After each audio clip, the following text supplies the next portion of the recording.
بسم الله الرحمن الرحيم maanta war saxaafadeedka aan halka soo nimi oo aanu kaga hadlayno dhacdadii maanta xamar ka dhacday waxaan rabaa anigu inaan ku bilaabo marka hore inaan tacsi u diro labadii qofood ee ku geeriyooday bandowgii xalay bilowga ahaa ee ciidanka booliiska askar ka mid ay gacantooda ku baxday dhacdadaas waxaan uga tacsiyadeynayaa ehelka iyo qaraabada iyo maamulka gobolka Banaadir iyo ummadda Soomaalida oo dhan maxaa yeelay booliiskii lagu ogaa inay badbaadiyaan dadka gacantooda inay wax ku baxaan aad iyo aad bay noo dhibaysaa noona danqaysaa arrintaas waxaa fuliyey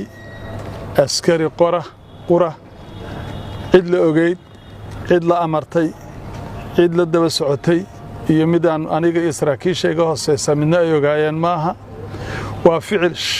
shakhsi u dhacay ficilka shakhsiga u dhacana in si shakhsi ah loo arko ayaa bulshada ummadeena ku fiican maxaa yeelay dalku sharci buu leeyahay sharciguna cid walba waa qabanayaa cid muwaadin kasta oo Soomaali sharcigu waa qabanayaa in qofkaas sharcigii lala tiigsado oo wuxuu sameystay laga gooyo taas ayan na dhaxalsiin inaanu dalkeennii iyo dadkeennii inaanu burburino oo dhibaato hor leh aanu dalkeenna u geysanno annagoo weliba gacanta ku hayna askarigii lana soo taagi doono sida gudoomiyaha ama duqa magaalada Muqdisho uu sheegay in la horkeeni doono maxkamad in la horkeeni doono arrintaas halkaasaan kaga baxayaa taasidaasna waa u dirayaa askarigiina waa xiran yahay waxaan rabaa inaan u gudbo bandowga waxaan rabaa ummadda Soomaaliyeed inaan u sheego ama u fasiro bandowgu muxuu yahay yuu saaran yahay muxuu ka kooban yahay bandowyadu waa tiro badan yihiin bandowgan wuxuu saaran yahay COVID-19 bandowgiisa weeye oo macnaheedu yahay bandi amni ma aha waxaan la diriraynaa cudur dhib badan oo adduunka ku habsaday oo dawlad waliba dadkeedii ay xanibtay si ay uga ilaaliso inaan geeri badani dhicin marka bandowgaani cudurkaas loo soo rogay bandow amni maaha adduunka dhanna waa mid ka jira dalalka kulligood waa ka jira annaka ugu waqti yaro muddo gaaban oo saacada ah ka dhignay oo aanu ugu danaynaynay dadkeen intiisa badan cudurkaas aanu la diriraynaa bandowgana waxaa keenay waa cudurkaas in ummadda Soomaaliyeed dawlad waliba dadkeedii bay siday uga celin lahayd oo uga badbaadin lahayd falankeeda qabatay taladaas ayuu ku yimi bandow oo in dawladdu ka mas'uul tahay shacabka ummadda Soomaaliyeed inayan muxuu ahaa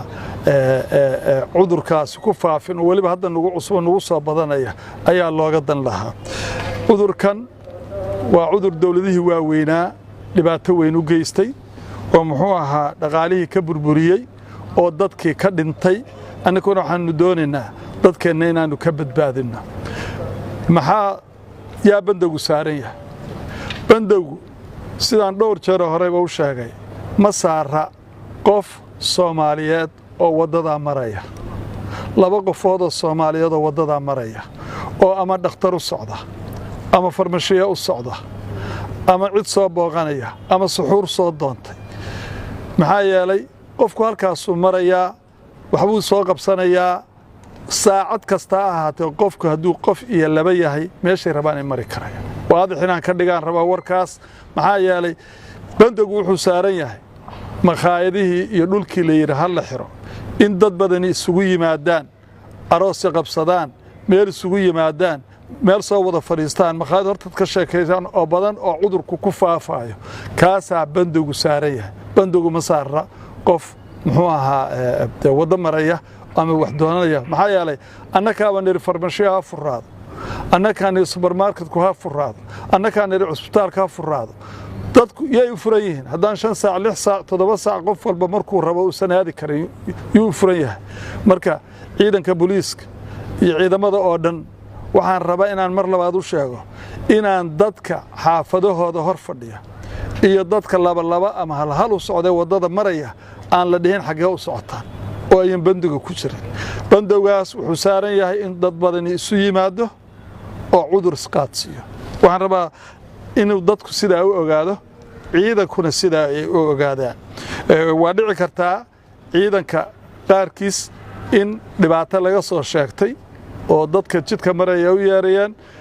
taasna tallaabo cad baanu ka qaadaynaa cid loogu dulqaadanayo malaha askari dambe oo mataqaana afcaasha ku kaca oo nugu dulqaadanayno malaha hadda kadibna askariga qabsan mayno waxaanu qabsanaynaa sarkaalka madaxda u ahaa xilkiisa ku waayaya uu ugu horeeyo xalay degmadii shilka ka dhacay taliyahadii xilka waa ka qaaday in dadkuna sidaa u ogaado kii dilka geystana waa xiran yahay taliyihiina xilkii waa laga qaaday taa waxaanu samaynaynaa inaannu ummadda u sheegno inay muxuu ahaa aanan raalli ka ahayn aniga iyo saraakiisha ila shaqaysa iyo madaxda iga sarreyso madaxweynuhu ugu weyahay inaan raalli laga ahayn in dadka dhibaato loo geysto oo dadka loo sheego askarta loo sheego waxa waajibaadkooda oo la rabo inay fuliyaan oo muxuu ahaa waxaan rabaa dadka ka codsanaya dadku hadday afuraan oo salaadahooda tukadaan inay guryahooda joogaan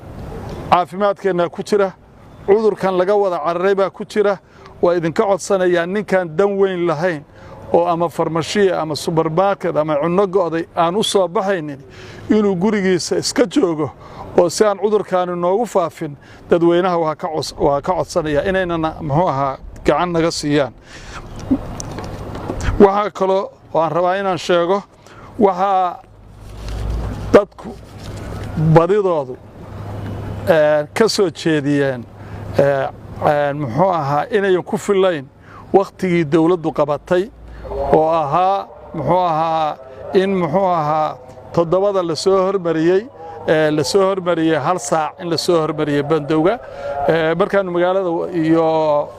cabashada dadka aanu aragnay culimada aanu aragnay dhalinyarada aanu aragnay dadka soo afuree singaliska sii noqonayo soo noqonayo aanu aragnay anigoo fulinaya amarka madaxweynaha oo amarkan amar dawlu ah markii hore ku soo baxay amar taliye booliis iska soo saari kara booliis kaligiisa ma ahayn amar dawladdu soo saartay haddana annagoo fulinayna amarka madaxweynaha oo aniga iyo gudoomiyaha gobolka Hiiraan noogu yeeray bandowgii waxaa lagu celiyay 2 saac wuxuu hadda ka bacdi ka bilaabanayaa 2 saac wuxuuna ku egyahay 5 subaxnimo dadkana waxaa loo ogol yahay hal iyo labo inay muxuu ahaa wadooyinkooda u maraan waxaan aad iyo aad idinka codsanayaa inaad la shaqaysaan